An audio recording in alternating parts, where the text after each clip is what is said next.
aqui mais uma vez, eu e Maurício de Freitas. Obrigada, Maurício, por estar aqui em mais um vídeo dessa série de vídeos sobre a PNL. É sempre um prazer falar contigo.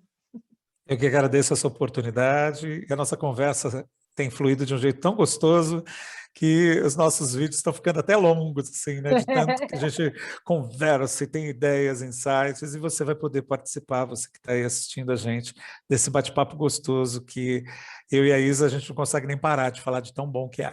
Coisa boa. A gente fica com vontade de gravar os bastidores, né, Maurício? Nós vamos fazer isso. É verdade. Sabe que a gente estava conversando nos bastidores agora há pouco, assim, sobre qual vai ser o próximo vídeo e tal, e a gente falou justamente isso, nossa, devia ter gravado, olha a conversa como ficou legal, né? A gente devia estar gravando os bastidores, o briefing, a gente falando do que a gente vai falar já é bom, né? Com certeza. Muito legal, muito legal. É uma honra, gente. Não sei se você já assistiu os outros vídeos dessa série, não sei se você está acompanhando. Esse é o vídeo número 3, que nós vamos falar de um assunto quente, culpa materna. Mas a gente também já falou sobre outros assuntos muito interessantes nos vídeos 1 e 2. A gente já falou sobre como fazer a sua criança seguir rotinas, sem você precisar ficar cobrando toda hora, toda hora. Desafio, hein? Desafio! E a gente já falou também sobre os sinais de estresse, né? Que sinais de estresse a criança pode dar, como a gente pode ajudar a criança nesse sentido, o que a gente precisa saber sobre isso. E hoje, culpa materna. O que a gente faz, né? As pessoas falam, nasce uma criança, nasce uma mãe, nasce uma mãe, esse você já completa, né? Nasce uma culpa. Eu acho uma crença super limitante disseminada aí na nossa sociedade, horrorosa, que não nos acrescenta nada, faz um mal danado, dificulta tudo, mas ela é muito comum e ela é muito, assim, frequente. As pessoas sentem muita culpa nesse lugar de mãe. Né? E como a gente falou no último vídeo sobre estresse, e que muitas vezes a causa desse estresse na criança pode estar na forma como a gente conduz os processos, na forma como a gente lida com a criança, no ambiente, enfim, ou mesmo nas relações da criança, na babá, na escola, mas de toda forma, sou eu que escolho, né? A babá, a escola, então acaba que ainda assim tem a minha responsabilidade nesse processo todo. Pode ser que algumas pessoas tenham ficado com uma bola desse tamanho nas costas, dizendo, é tudo culpa minha? Isa Minatel, Maurício de Freitas, vocês me ajudam. Você sabe que com o desenvolvimento da psicologia e a pesquisa a respeito da criança, surgiu a ideia da responsabilidade forte dos pais, né? E o quanto eles são importantes, têm um papel enorme, como a criança está muito misturada emocionalmente com os pais e com o ambiente que ela vive. Isso pode gerar na pessoa essa ideia errônea de que ela é culpada, né? E criar um peso gigantesco. Agora, você falou uma palavra maravilhosa, né? Não se trata de culpa, não se trata de culpa. Você vai perceber, se você tem 2, 3 filhos, que cada criança tem suas predisposições, suas tendências. Você tem uma criança, por exemplo, que ela é ultra sensível. Papai e mamãe brigam ali, ela já começa a gritar, a chorar, ela está, né, no berço vendo e já começa a reagir. Uma outra está brincando com o próprio pezinho e parece que não está nem prestando atenção. Ou seja, as crianças já têm predisposições naturais, é o fator genético, que hoje se fala, dentro de pesquisas científicas, de um percentual de 50% na nossa constituição de personalidade, né, do fator genético. Então, assim, vamos entender que as crianças são diferentes, que você é realmente significativo, é importante, mas você não é responsável por tudo, absolutamente. Mas sim, você tem uma grande responsabilidade, que não é culpa. A palavra responsabilidade é ótima. É maravilhosa. Porque ela vem de responder de forma habilidosa, responsabilidade. Tá? Não tem nada a ver de culpa. Culpa seria, deixa eu procurar quem é o culpado para punir. Não se trata disso. Se trata de você perceber que você tem habilidades que a criança não tem, e você pode responder às situações, ao invés de reagir a elas, com habilidade. Maravilhoso. Então, responsabilidade seria você se dar conta de quantas capacidades você tem, habilidades, que você pode utilizá-las engenhosamente. e você, ao invés de reagir às circunstâncias de uma forma inconsciente, escolher responder conscientemente. Então, responsabilidade se dá a quem realmente merece ter, sabe? E sim, o pai e a mãe merecem ter essa responsabilidade porque eles são de confiança. Entendem? Essa é a ideia. Por exemplo, tem uma pergunta que a gente pode fazer assim: quem tem mais responsabilidade numa empresa? O dono da empresa. Ele responde legalmente pela empresa. Isso não é algo ruim, é algo uau. Né? Uau! Que talvez seria uma das pessoas mais admiráveis. Puxa, olha que legal, um grande empreendedor e tal. E ele é o que tem mais responsabilidade. É algo pesado? Não. É algo que só é pesado se eu estiver no posto errado. Uhum. Nem habilidade, nem capacidade, e me botam lá para responder às situações. Aí Mas se você está no lugar certo, é maravilhoso. Né? você me Faz dá o sentido? gancho. Maravilhoso, você me dá o gancho para dizer por que eu assino todos os posts com a frase: é preciso estudar para ser pai e mãe. Porque quanto mais eu estudo, mais habilidades para respostas eu consigo.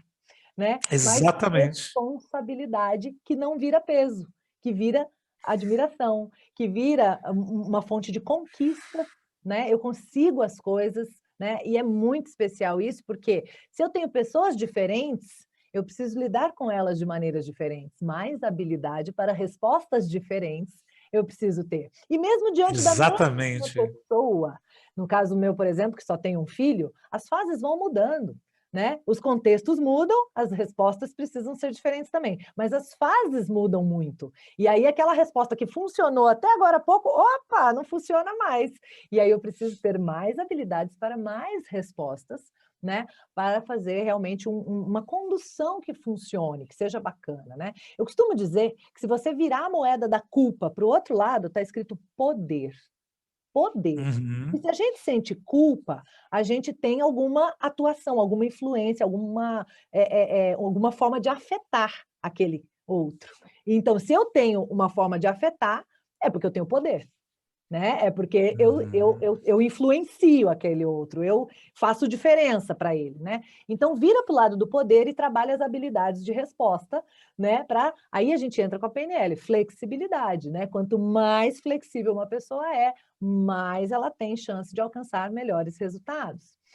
E Inclusive, também... a parte mais flexível de um sistema de relações, a Uhum, pessoa, por exemplo, que for mais flexível, é a que vai ter mais influência uhum, sobre esse sistema. Então, perfeito. bacana você trazer esse pressuposto da flexibilidade. É lindo, isso é fantástico, né? E também eu queria acrescentar aqui para nós que por que a gente sente tanta culpa, Maurício? Porque a gente vive numa sociedade que é baseada em procurar culpados. Se tem um acidente de trânsito, por Uhum. exemplo, o que a gente vai fazer? Procurar o culpado. O culpado tem que pagar, o culpado tem que ser punido, o culpado tem que... Né? Um crime, o nosso sistema judiciário inteiro é feito para procurar e punir culpados. O nosso sistema escolar é para procurar culpado. Se alguém foi mal na prova, ah, não, a culpa é sua que não estudou. Ah, não, todo mundo foi mal, a culpa é do professor. Ah, não.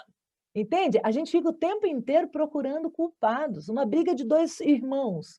Ah, não, foi culpa sua, mas você já é mais velho, você já sabe das coisas. Não, foi culpa dele, que ele que começou. Ah, não. A gente precisa dar um jeito Uhum. na vida de sair deste lugar. Sair deste Você sistema, sabe que dinâmica de você procurar está culpado. falando uma coisa que tem tudo a ver com programação neurolinguística, porque o foco da PNL é na solução. Uhum, Né? Então, tudo bem, às vezes você precisa entender a causa, o que está causando o problema, obviamente. claro. Mas a gente destina a nossa energia em relação à causa não para culpar, Uhum. porque não serve para absolutamente Para nada. nada, Né? só para acabar com a autoestima, no caso das crianças, Com viu? certeza. Aí o que acontece? A gente destina energia para fazer estratégias úteis para mitigar ou impedir que o problema ocorra novamente. Sim, Basicamente, isso é para solucionar. perfeito. Então, o foco fica na solução e não no problema. Na verdade, a culpa, ela é alguma coisa, por exemplo, que leva a pessoa a ficar realmente com baixa autoconfiança, baixa autoestima, né? Se o ambiente for inteiro de culpa, a gente está falando de culpa materna, mas vamos supor que, então, essa culpa materna se reflete também na culpabilização, como método de educação e tal, né? As pessoas param de ser verdadeiras. Uma cultura de culpabilização, não importa onde seja, com crianças, com adultos, até numa empresa. Se tem uma cultura de culpabilização, tem alguém falando, eu não sei, não fui eu, deve ter sido fulano. E aí começa a jogatina, jogo para se livrar e medo. Né? Aí vira uma educação a partir do medo. Né? E omissão Agora, para também. uma mãe, Omissão, que não é sinceramente, responder, né? Porque o problema não omissão, é fazer errado, o problema é descobrirem que eu fiz errado, né? sim, Esse exatamente. vira o problema. Então, não é uma educação por valores e princípios, é uma educação por medo da culpa, de ser pego, de ser punido, né? Então, eu começo a É, omitir, eu começo a mentir, pode acontecer também, né? sim, sim. E isso, se a gente trouxer de novo para a culpa materna, aí é aquelas coisas que eu minto para mim mesma. Ah, não, mas eu fiz isso por causa disso, disso, disso. O diálogo interno que eu fico me justificando, que eu fico Justificativas, dando um né? monte de desculpa para mim mesma, para eu me aliviar um pouco da culpa, né? E de alguma coisa que às vezes a criança está ali precisando, continua precisando da minha presença, que eu não estou dando, e eu estou me justificando, porque eu estou sentindo culpa que eu não estou dando, e não estou resolvendo a questão, né? Eu particularmente acho, na minha percepção, que nesse caso da culpa materna, a culpa não serve para nada. Para nada. Tá? E tem um detalhe. Sabe quando não tem uma utilidade, assim, você pode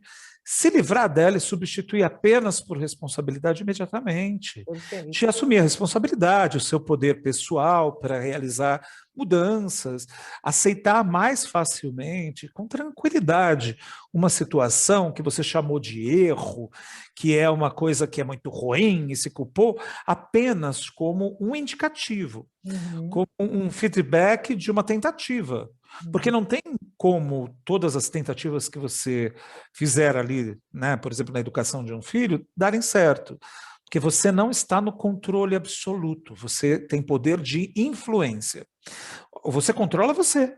Você controla seus pensamentos, alguns aspectos, né? Os pensamentos que você direciona, a sua atenção, tem os pensamentos involuntários que você não controla, mas você gerencia, você vai dar atenção a eles.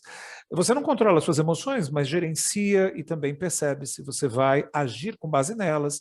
Uhum. Você controla o que fala, aí já tem um nível de controle maior, como age. Mas uma criança, ou qualquer pessoa, você não controla. Uhum. No máximo que pode acontecer é você influenciar se ele estiver aberto à sua influência. Você tem Você que é mais como um fazer essa líder. fotinha. Você é mais como um líder. Então, lembra de uma coisa: a pessoa só se deixa liderar por você quando ela gosta da ideia, né? Quando ela aceita a sua liderança, seja uma pessoa adulta, seja uma criança. Então, na verdade, você pode se tornar só um chefe que manda e o outro faz a contragosto, ou você pode se tornar um líder que outra pessoa gosta de ouvir você, né? E isto tem a ver com a questão do poder pessoal, tá? De você de verdade entender que você tem sim um potencial de influência, mas que é só influência, de desenvolver habilidades para que essa liderança dentro do seu lar aconteça de verdade. E joga fora essa parte de, eu errei. Calma, é um feedback. Mimimi. Tem um É o pressuposto da PNL que diz pressuposto, isso que aí. não existe erro, apenas feedback. Você fez uma tentativa, executou algo, não deu certo, que ótimo, você descobriu que aquilo não funcionou, e isso faz com que você seja flexível, como a Isa falou, a Perfeito. importância da flexibilidade, e faça algo diferente. É aí que está a chave da mudança. O que você acha disso, Isa, que eu estou comentando? Maurício, é lindo, porque assim, a gente fica nessa de fracasso, né? Não existe fracasso na comunicação, apenas resultado. Eu adoro isso. Gente, não é fracasso, é só assim, desse jeito não funcionou. Como é que você vai fazer diferente da próxima? Gasta Exatamente. energia pensando nisso, não em me punir, que eu não sou boa o suficiente, que eu nunca consigo, aí eu de novo cometendo. Não! Como é que você vai fazer diferente na próxima? Gasta energia nisso. Até porque, quando a gente fica na culpa materna, Maurício, o foco está na gente, não está na criança. Então, a gente Uhum. demonstra o tamanho que a gente ainda está imaturo emocionalmente falando. Sabe assim, a gente ainda está com uma criança precisando da gente e eu estou aqui gastando um tempo, uma energia gigantesca pensando em mim, em me sentir culpada, em Uhum. ficar talvez com pena de mim ou com raiva de mim, enquanto a criança estava precisando dessa energia de outro jeito para ela. Sabe? Então, é muito legal a gente perceber que quando a gente está sentindo muita culpa, o que isso diz sobre a minha maturidade emocional? O que isso diz sobre a minha disponibilidade emocional? Porque o indivíduo, ele é considerado adulto, maduro, né, na natureza. Olha, qualquer indivíduo adulto da natureza é quando ele não precisa mais de ajuda para nada. Ele já é independente e autônomo, né? Então ele já inclusive consegue ajudar o outro. Ele é adulto quando ele reproduz, porque ele já dá conta de outros além dele, né? Agora, Uhum. às vezes eu estou mamãe e externamente estou adulta, mas internamente não estou dando conta nem de mim, nem das minhas próprias emoções, tanto que estou aqui me sentindo culpada, gastando um tempão pensando em mim, um diálogo interno enorme para me justificar, para tentar diminuir a minha culpa, né? Então, isso é muito legal da gente perceber também, sabe? Não para sentir mais culpa, hein? Eu acho que uma coisa bacana que vai Para te melhorar ajudar, as habilidades, né, de resposta, né? eu acho que uma coisa bem bacana para começar, já para te ajudar, você que está assistindo, é o seguinte: perceba o que é que você controla e o que não. Uhum. Tá? É, o limite de controle está muito ligado a você. Uhum. Ah, tem alguns elementos externos que você controla? Tem. Tem. Por exemplo, você controla algumas coisas da rotina do seu filho, você controla se ele vai estar vestido ou não vai estar vestido.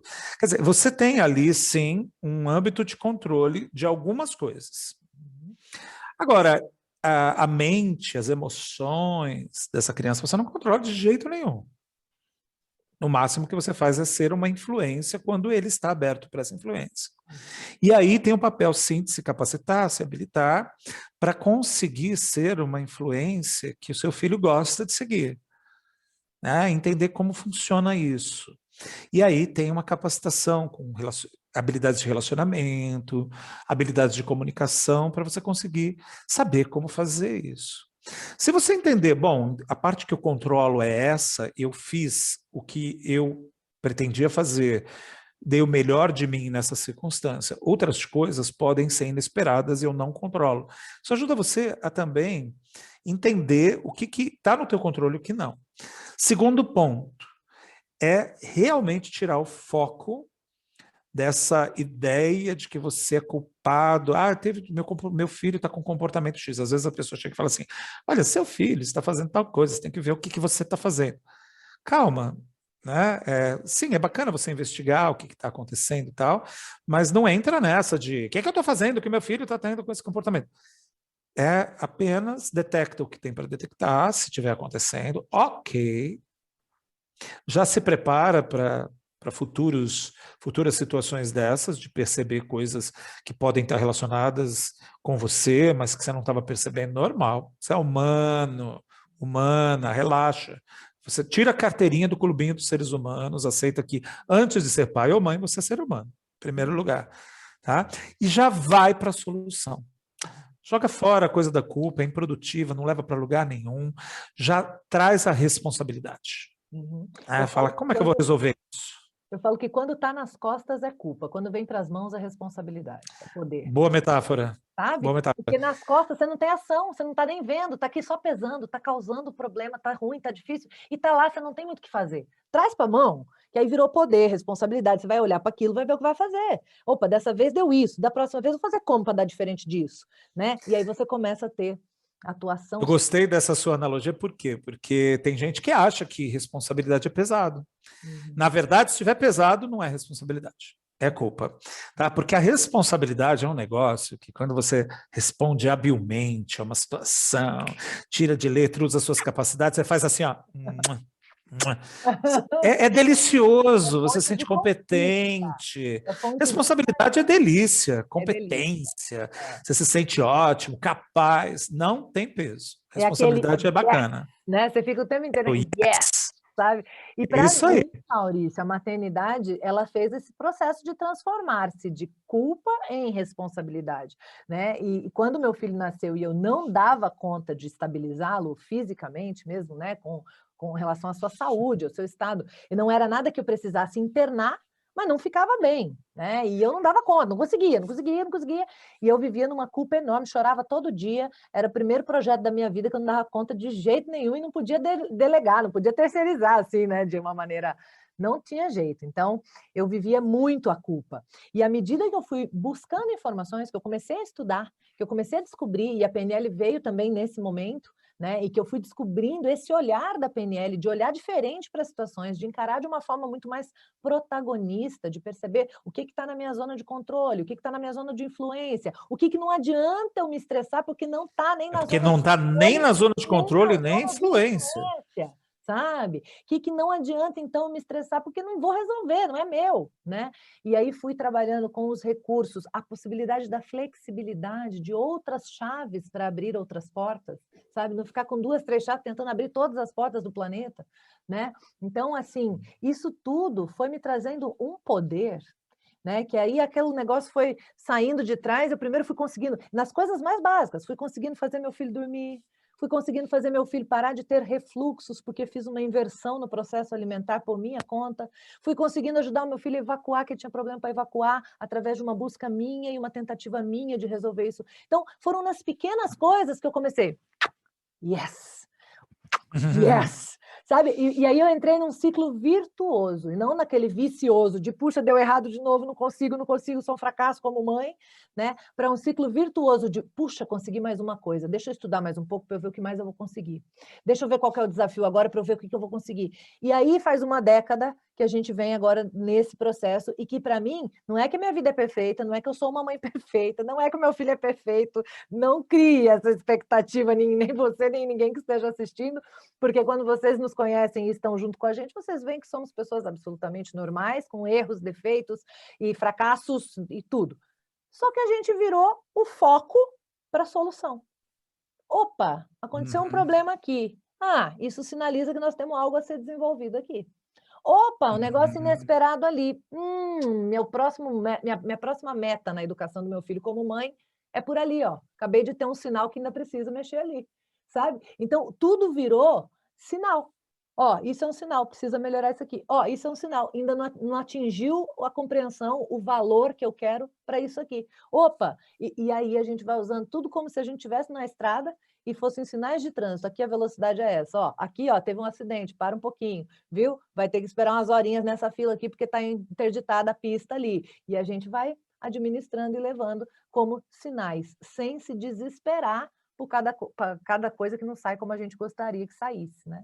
Então, assim... E o legal é que tem muitas situações que você não precisa nem saber, às vezes, o que causou, quem causou, sabe? Coisas desse tipo.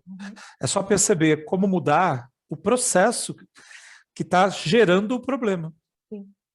Sim. Como é que eu mudo isso? Então eu falo, dá aqui na minha mão que eu resolvo. Exato. Ao invés de, por que está acontecendo isso? Por quê? Por quê? Por quê? Né? Que aí te volta para o passado, volta para o que já aconteceu. Às vezes vale a pena saber o porquê aconteceu para mitigar o problema e tal. Mas tem momentos que não. O que aconteceu, aconteceu porque existe uma série de processos que facilitam que isso aconteça. Um procedimento que você criou no dia a dia está facilitando que isso aconteça. Muda o procedimento. É muito mais simples. Bem de foco de resultado que aconteceu com a gente, e que, assim, se eu quisesse entrar numa noia, eu poderia estar vivendo um sofrimento até hoje por conta disso, que foi uma situação em que eu tinha uma babá nova, que já estava há alguns dias, aí a ponto de eu me sentir segura em sair e trabalhar e deixar o bebê com ela. O meu filho ainda não falava, tinha 1 ano, e um belo dia ela chegou e ele começou a chorar enlouquecidamente, não queria ir para o colo dela, não queria ficar com ela, e eu tinha um compromisso profissional, e eu tive que sair, tive que deixar ele com ela, com o coração rasgado, chorando junto com ele, sem saber o que aconteceu. Perguntei a ela, ela não sabia dizer nada, ou não queria dizer, ou não ia dizer, né? E essa situação, você imagina se eu entro na noia do que pode ter acontecido ali, porque pode ter sido uma coisa grave, séria, né? Pode ter sido simplesmente qualquer coisa mais hostil que aconteceu ali e que ele registrou como algo ruim, né? E eu nunca vou saber, nunca vou saber. Então, simplesmente, né, tem o sofrimento inicial, sim, teve o desespero de sair, monitorar o tempo inteiro aquele dia que estava acontecendo e pronto, não fica mais, vai embora, tal, acabou. Não dá mais, não interessa o que aconteceu, é foco na solução, sabe? É lógico que, como você falou, se você tiver meios de saber o que aconteceu, é melhor, porque talvez eu nem precisasse ter mandado ele embora, por exemplo.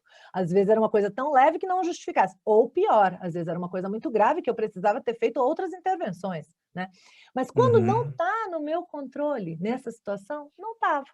Não Com certeza. Eu já tinha feito tudo que estava no meu controle e na influência de perguntar a ela, de conversar, de buscar saber, de procurar no meu filho marcas, possibilidades de agressão, de coisas e tal.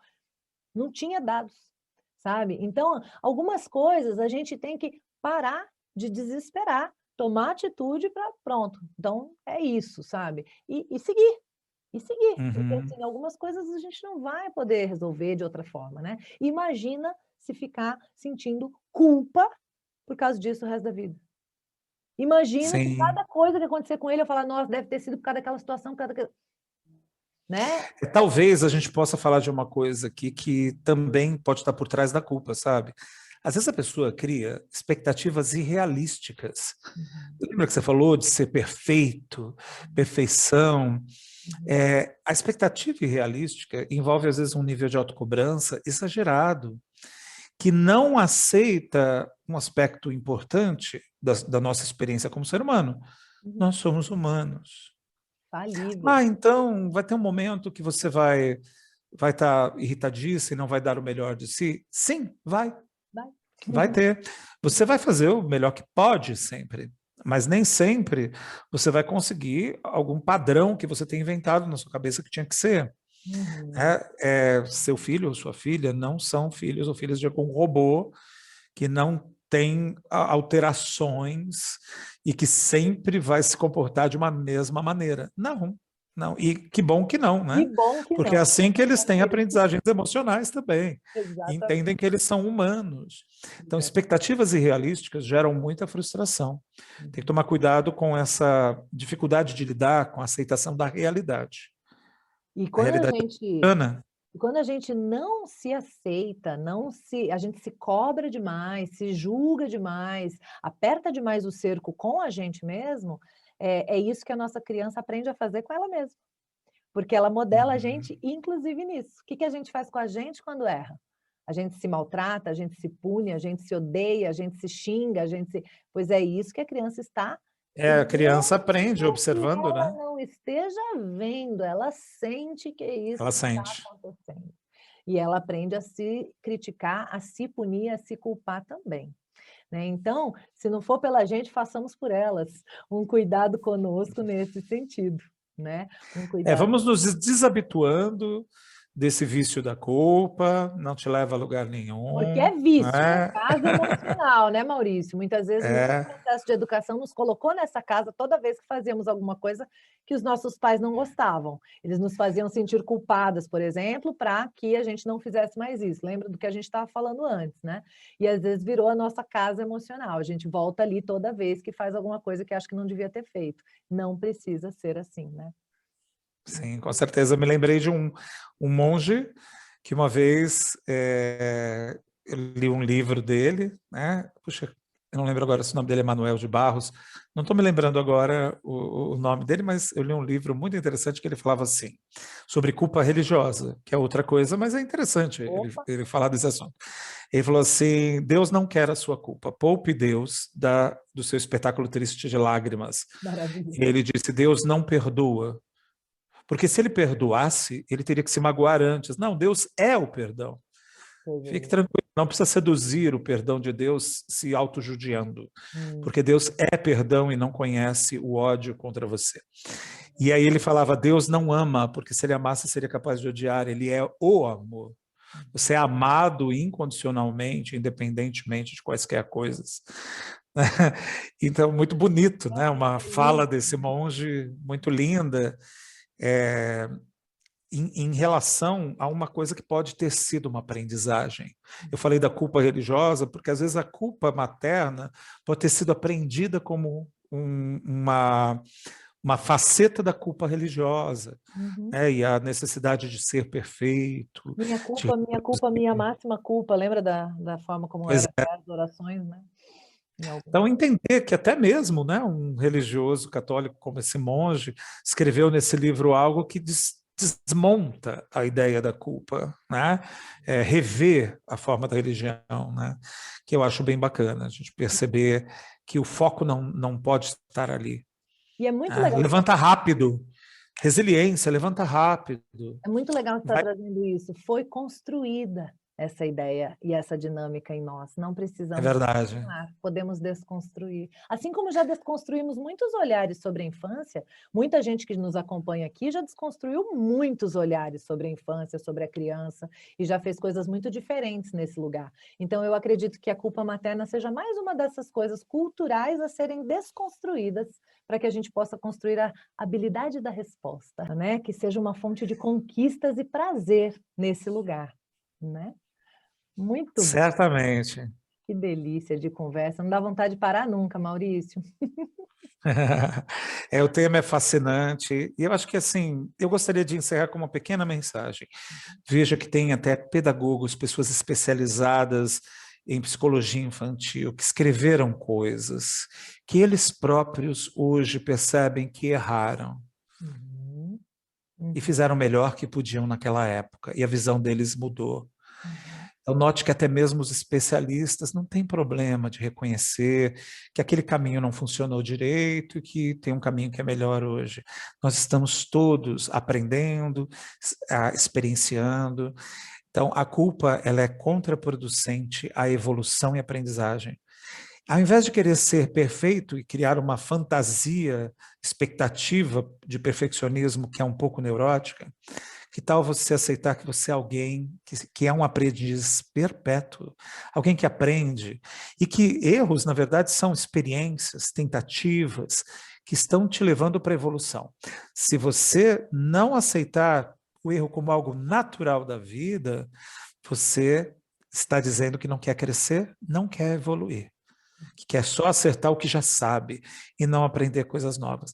Abra mão disso, assuma a responsabilidade, como a gente estava falando, de responder habilmente, mas também aceite totalmente aquelas coisas que não funcionaram tão bem como indícios que te levam a experimentar coisas novas e aprender.